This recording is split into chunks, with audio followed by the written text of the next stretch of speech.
Oshio, it is 8:17 a.m. Central Time, and I want to try to my best. I had to get my little Bible. I didn't have my bigger Bible with me and everything, so bear with me on this, okay? I mean, this is really small print, and but it was something I felt like the Lord had wanted me to share with you. This was, like an inspiration, so to speak. But I wanted to.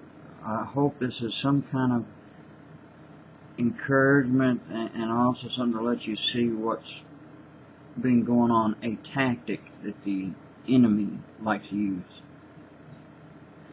So, now in Daniel chapter 6, now you're familiar with this, a lot of you, some of you might not be, and if I don't pronounce things just right, that's okay, because I don't think none of us is perfect on especially when it comes to Bible names and things like that in the Bible. But alright, now let's start at the first verse, okay? It seemed good to Darius to appoint 120 satraps over the kingdom, that they would be in charge of the whole kingdom, and over them 3 commissioners, of whom Daniel was one, that these satraps might be accountable to them, and that the king might not suffer loss. Now, these guys was jealous over Daniel's position. Alright, it says, then the, verse 4, then the commissioners and satraps began trying to find a ground of accusation. Now listen to this. A ground of accusation against Daniel in regard to government affairs, but they could not. But they could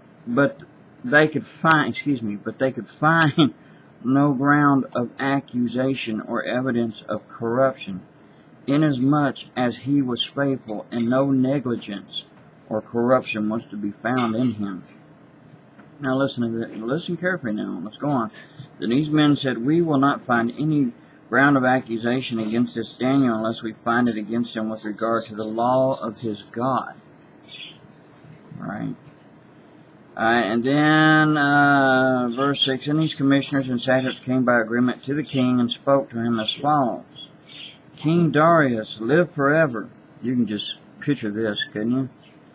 All the commissioners of the kingdoms, the prefects and the satraps, the high officials and the governors, have consulted together that the king should establish a statute and enforce an injunction that anyone who makes a petition to any god or man besides you, O king, for 30 days will be cast into the lion's den. Now, O king, establish the injunction and sign the document so that it may not be changed according to the law of the Medes and Persians, which may not be revoked.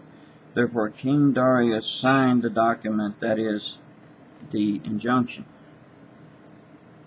He had no idea that this was just a setup. But, and I encourage you to read the rest of this story. Alright, but here's the thing. They couldn't find nothing against him, Daniel. So they thought they would try to find the fault in his life for God, more or less. So they seeing that he was very faithful in his prayers to God. So they decided, well, here's the deal, So, well, naturally, you've seen, alright, they decided, well, we'll get him.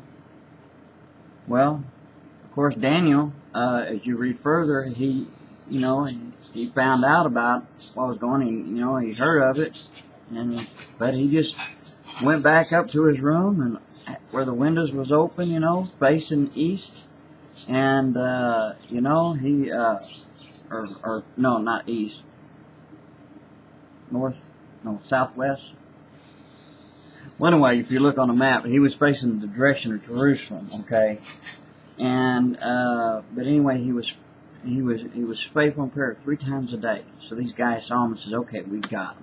Of course, you know how God delivered Daniel. Now, the devil is doing the same thing today to all Christians here in this country. Now, we know what he's doing to them overseas, but what I'm talking about in this country. Now, see, they can't get us on anything. The devil can't. I mean, that's why he uses people and things, to attack Christians. But as far as anything to get us on anything, it can't, not on true Christians. So that's why you got these so-called hate crimes. So they said that, because they know, the devil knows that we're against hate, but we will speak out against sin like what we're told to, making a stand against evil and wickedness. Alright, the devil decided to use that against us. This is the tool that's being used against us. So, I want you to understand this is a technique against us by the devil. It's one of his tactics against us in this country by using the law against us. But you remember, God's law is greater than their law. Because God will see us through. Just like he did with Daniel and his 3 friends, God will also see you through. He did with Paul and Peter and them, he did a lot of things for them, and he can do it for you. So just hold true to God, and you will see a great difference, okay? Because it's just, don't give up, and just realize that is the devil's technique against you. And this is what's going on. Don't be afraid of it. Be like Daniel. You know what they're doing and everything, but you just keep on keeping on, alright? I'm hoping that little bit of information, which wasn't much, it doesn't seem, but it is a whole lot when you think about it.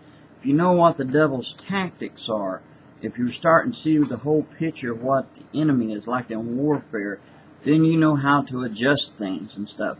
But here you don't adjust, you just hold true and don't be afraid.